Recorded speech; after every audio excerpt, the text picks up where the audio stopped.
Greetings, my sister. Habari Gani is the appropriate response for the morning. It's, Polygon. it's the second day of Kwanzaa, and my call to you this morning initially is to thank you and the National Juneteenth Observance Foundation Nevada for the support in helping to produce what I'm so proud of is a very significant piece that people all over the world will have an opportunity to share with me. And last night and this morning, I started receiving calls from people all over the United States who had the opportunity to see our Kwanzaa 2020 celebration on YouTube and respond very positively to the information. I don't know if you've had an opportunity to look at the entire production, but it's a little under the hour. And while it focuses primarily on Kwanzaa, there is a really nice little vignette in the presentation on Juneteenth.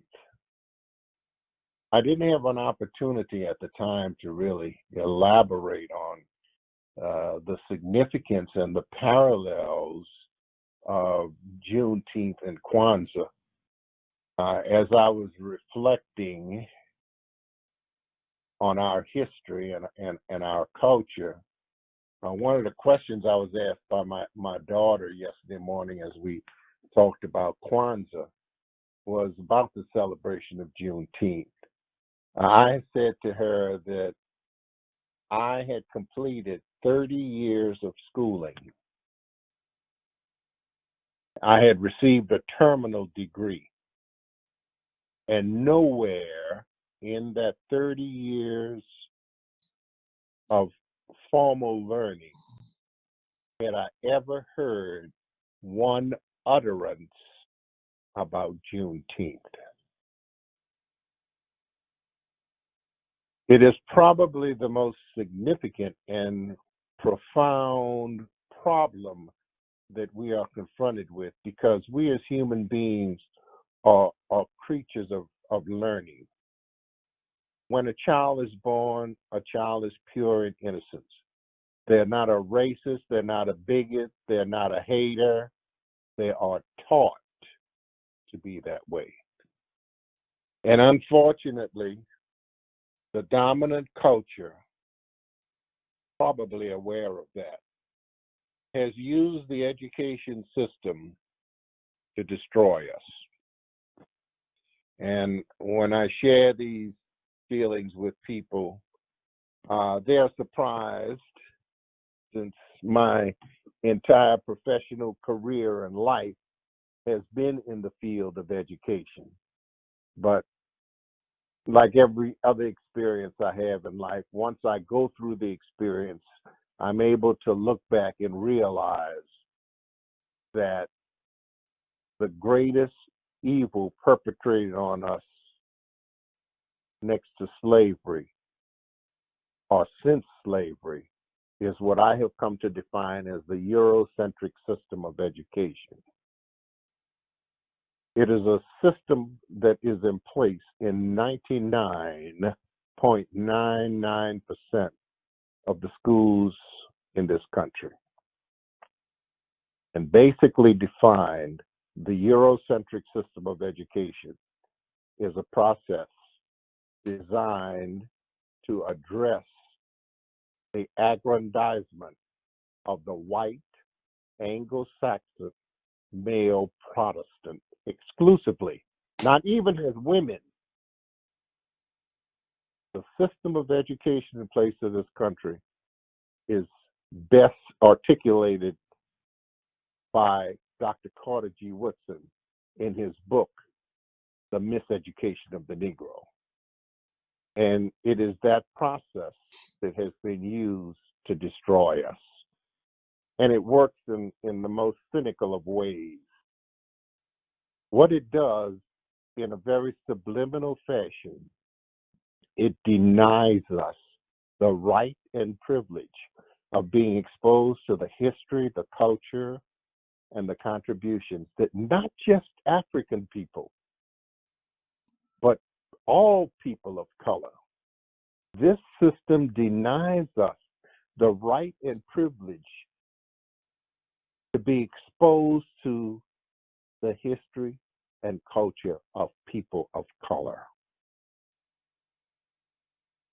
In essence, the system of education in place in this country has relegated us to nothingness. And it says to us as participants in that process, even though we go through and complete and get a stamp on it and say you're a doctor,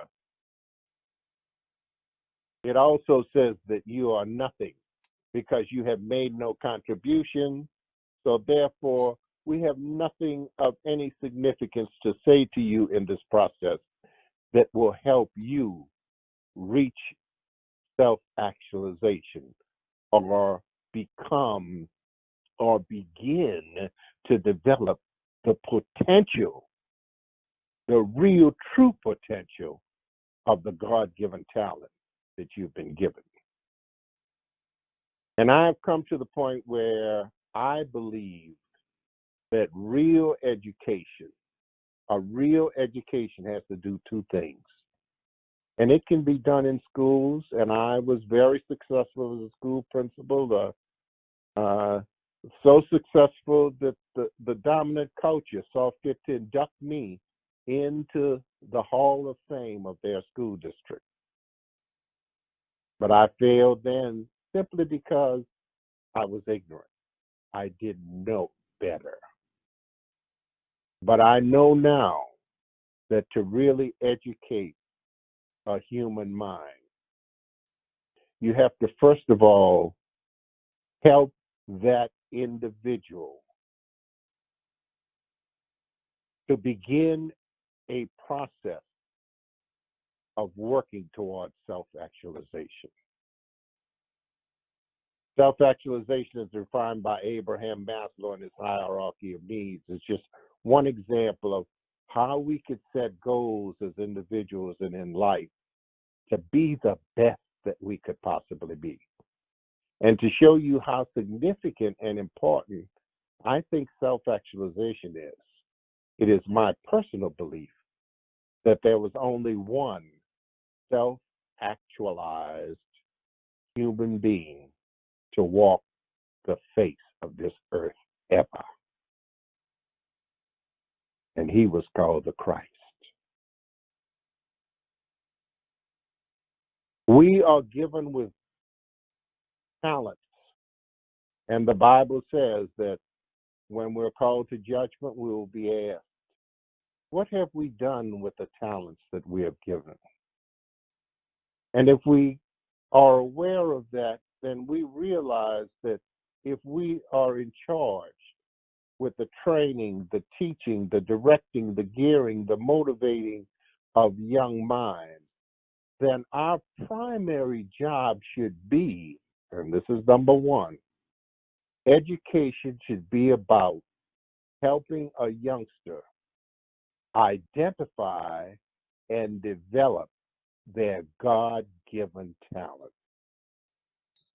If you think about it, I'm sure quite often you've heard singers and dancers and performers and other people who use their God-given talents say, oh, I'd be happy to do it for nothing. I just love to do it. That's what education ought to be about. Number one, helping youngsters to identify and develop their God-given talent. And when you help a youngster identify and develop their God-given talent, from the outset, it helps them to feel good about themselves. There's no better way of helping a youngster to be motivated and encouraged to be a participant in the education process than to show them how it benefits and helps them to improve their lives. So one of the key initial ingredients in an education process, it must be one that builds the positive self-image of a young man or young woman. One of the most disturbing documentaries that my loving wife was ever exposed to was a book I gave her, and it was entitled Conspiracy to Destroy Black Boys. And in his book, KWANZAA says that the primary perpetrators in the conspiracy were mothers and fourth grade teachers. And my wife was both a mother of black sons and a second grade teacher. But we have to find ways of addressing this issue. And as Dr. Gurrier always says, we cannot expect any other institution, organization, or individual to do for us what we have to do for ourselves. And one of the things that I began to advocate for is us becoming consumers of education. And one of the ways we do that is beginning our own schools. And that's cooperative, part of cooperative economics. It can be a very positive factor. But back to my basic points of what education ideally ought to be about. Number one, helping a youngster to develop their God-given talents. And number two, helping that youngster to develop a skill set that will help them earn a meaningful place in society. Sometimes it's not really that easy, and earlier in life, those real God-given talents don't manifest themselves, and they're not as obviously evident. But if we help youngsters to build a strong, positive self-image and give them some skills that they can go into society to sell to help them earn a meaningful place, they will be successful. Right now, you're a high school graduate. Tell me one job that you can get as a result of being a high school graduate. One skill. Sure, if you had a typing class, guess what? You'll be able to get a job typing. We've been missing the boat about education, and I just apologize now for going off on a tangent. Today is Kujichagulia. Why I started off on an education tangent, I guess because it's so deeply personal and closely rooted and related to me and to my life and to my experience. And really, that's what this period of KWANZAA is all about, reflecting on the past.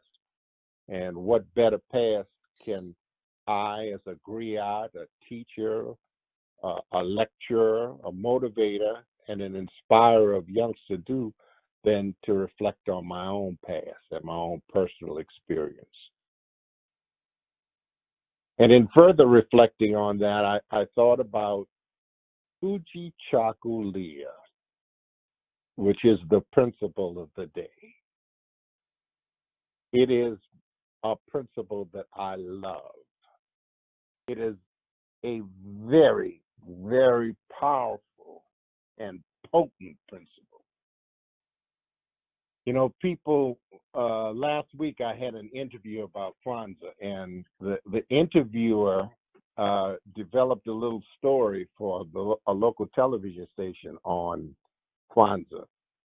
And when it came time for her to say the second principle of the day, instead of saying that principle herself, she used the video of my articulation of Kujichagulia. Kujichagulia.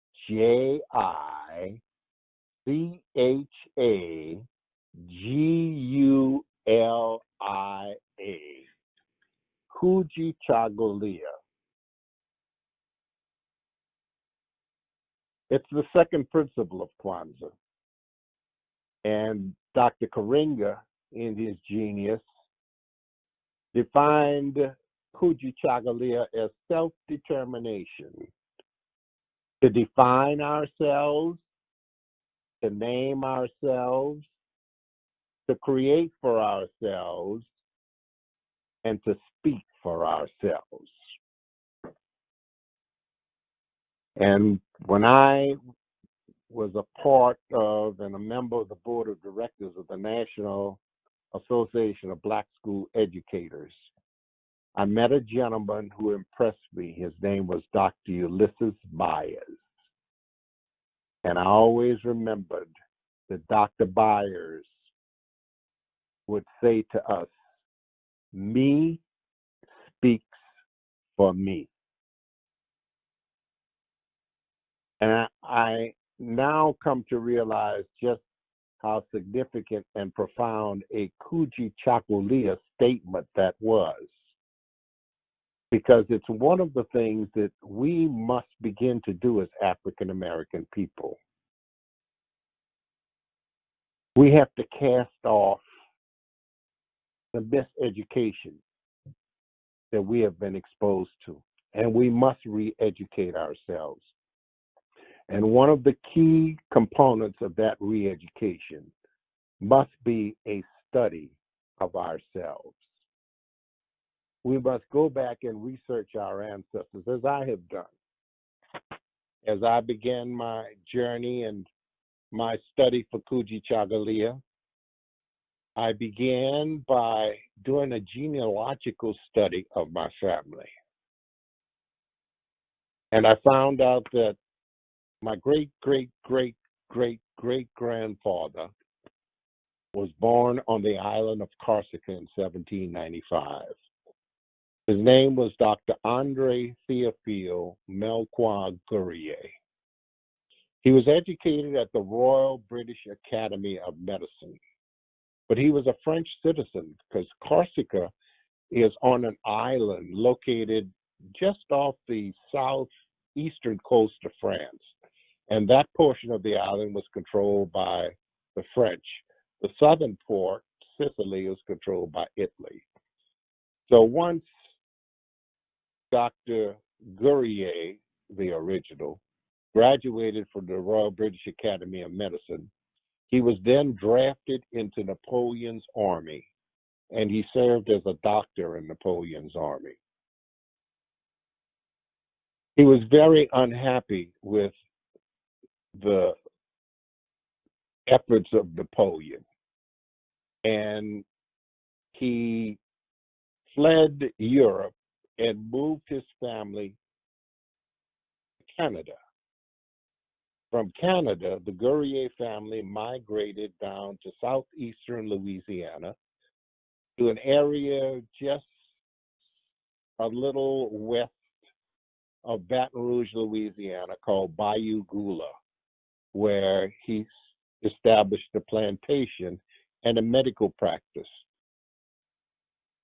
Becoming cognizantly aware of the shortage of doctors and people who could offer medical assistance to his community, he began to teach youngsters in his community the field of medicine.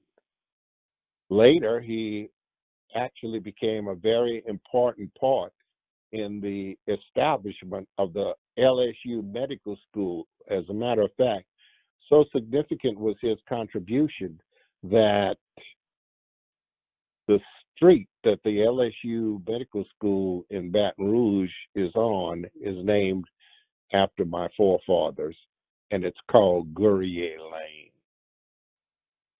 So I found out that I, in my genetic structure, have some leadership and possible potential for being a leader as a result of looking at my ancestors.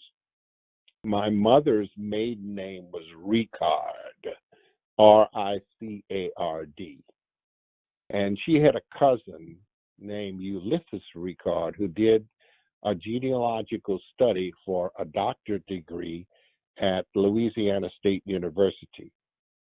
And he shared the findings of his study. And in his study, he found a land grant that the King of France gave to the Ricard family in 1732. And it has the name of the ship that the Ricard family sailed from France with each of the names of the family.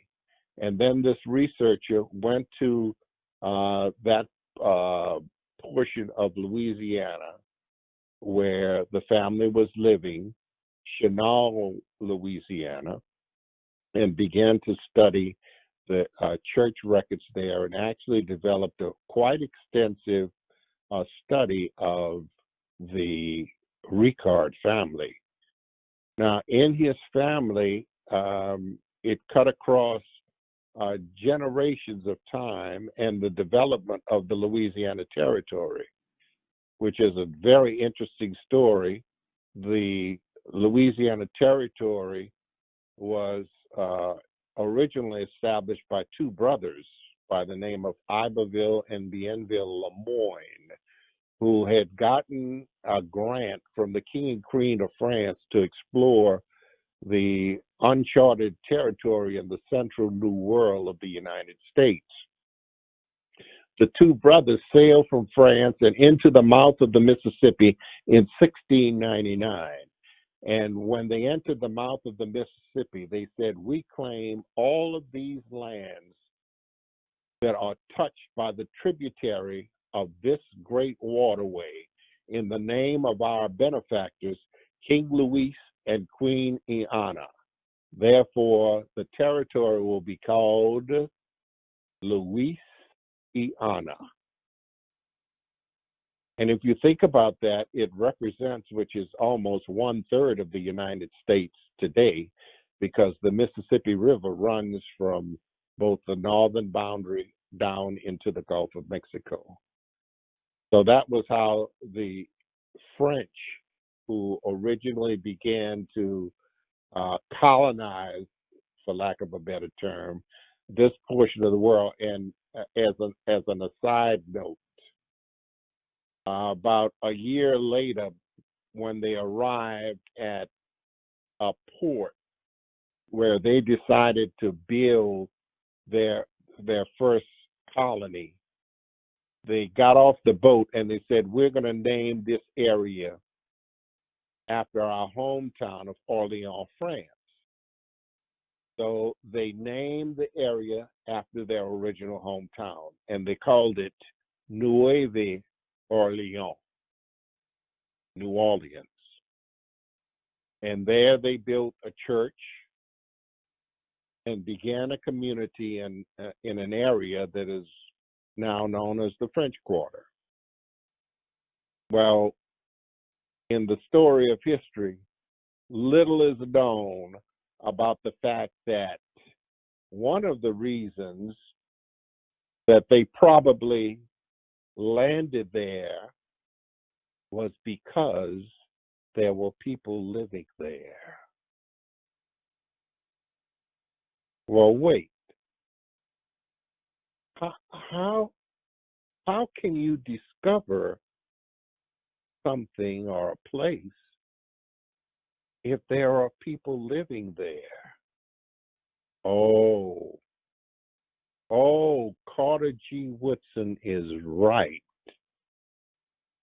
It is miseducation. There were native people living in the city of New Orleans when the French, quote unquote, discovered it. Just like all of the other European discoverers. When Columbus got off of his boat, it was the native people who were living there who actually taught him and his people how to live and survive in this country. That's part of the miseducation. But the dominant culture has never accepted that and never wanted to share that information with us. But I'm telling you about my history of my culture.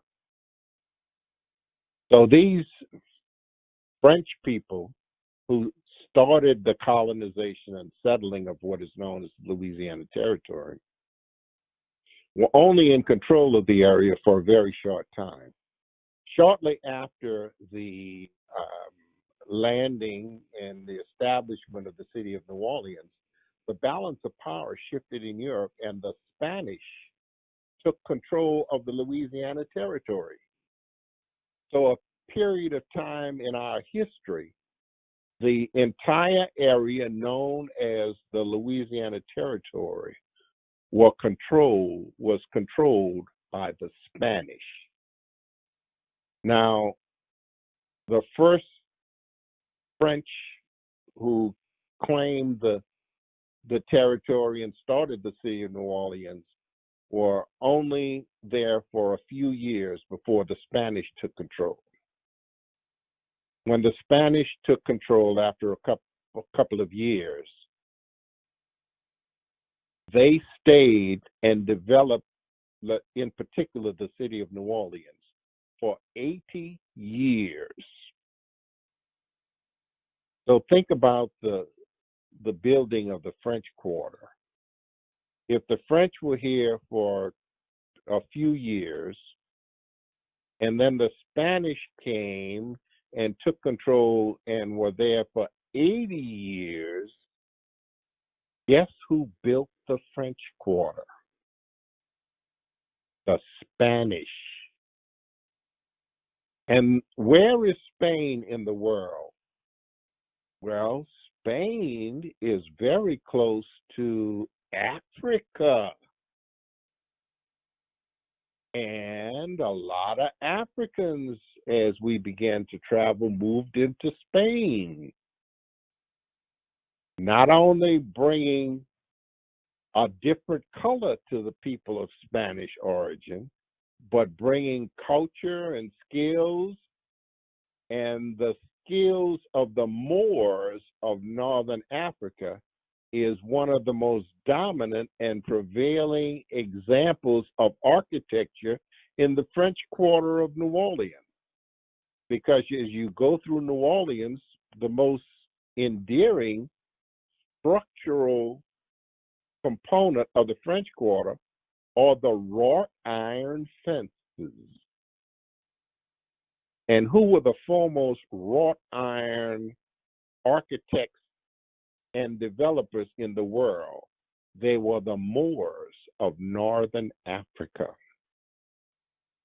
I divert and share this little vignette of history because the control of this portion of our country by the French first, who came, brought their soldiers, their technology, their language, their culture, and found people here.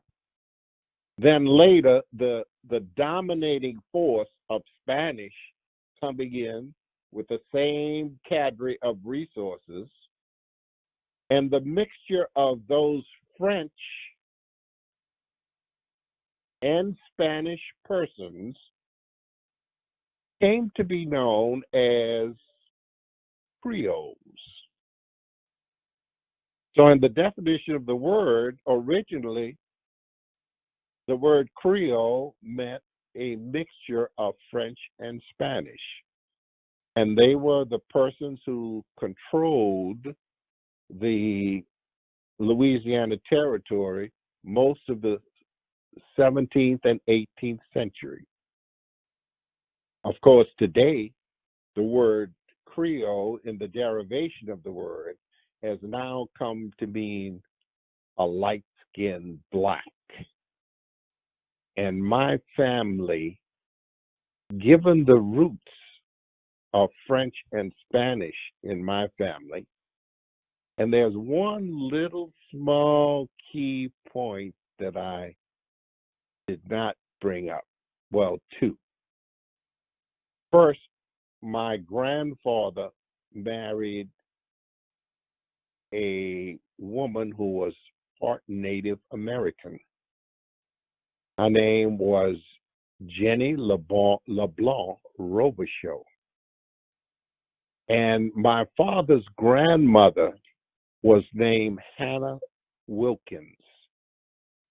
In my study of self, I found in the census of 1870, the head of household of the Gourier family in 1870 was Dr. Alfred George Gourier. That's what my name is. And imagine the elation when I found in the census of 1870 that the head of the Gourier household was Dr. Alfred George Gourier. Well, I later found out that I was actually not a direct line descendant of Dr. Alfred George Gourier. Instead, I was the descendant of his brother, whose name was Samuel Gourier. Samuel Gourier, who had been a soldier in the Confederate Army, had a relationship with the daughter of a housekeeper in the Gourier household. That was the person I referred to. Her name was Hannah Wilkins. She was born in 1828, and she was of African ancestry. She was my grandfather's grandmother. And Hannah Wilkins had a daughter, a beautiful black daughter by the name of Susie Wilkins. And Samuel Gourier and Susie Wilkins had a relationship. Although Samuel Gourier had a white family, he had an affair with this beautiful African girl by the name of Susie Wilkins. And they gave birth to a son that he named Alfred James Gourier. And that was my grandfather. Kujichagulia, here I am, 2020. Where did I come from? It's KWANZAA week. I'm reflecting Kujichagulia. What am I? Who am I? Am I French? Am I Spanish? Am I Native American? Am I African? Well, the reality confronted me in 1961 when I drove to the Louisiana Driver's License Bureau to get my first license. And on my first license, there was a big C that was stamped. And that C meant that I was colored. And that began some serious reflection on my part as to what being colored meant to me. And that's where I began my study of self. And the conclusion that I come to and that I accept and embrace, as I did back in the 60s when I went into my Creole home and said to my loving Creole mother, I'm African. My mother's initial response, boy, you ain't no African. I said, Mother, I have embraced the principle of Kujichagulia. I will name myself. I will define myself. And that is my message today to everyone who hears my voice. Embrace your journey of Kujichagulia.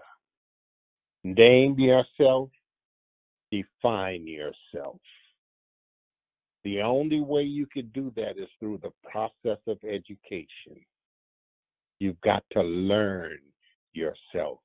You've got to know who you are, where you've come from, and it will give you a clear picture of who you are and where you need to go. And that's what the process of Kwanzaa is. So I implore you to heed my word that there is no more powerful or potent knowledge that you can acquire in life than knowledge of self. So I encourage you to go forth during this celebration of Kwanzaa and expand your knowledge of self. Embrace the principle of Kujichagulia. Ashe, my brothers and sisters. Ashe.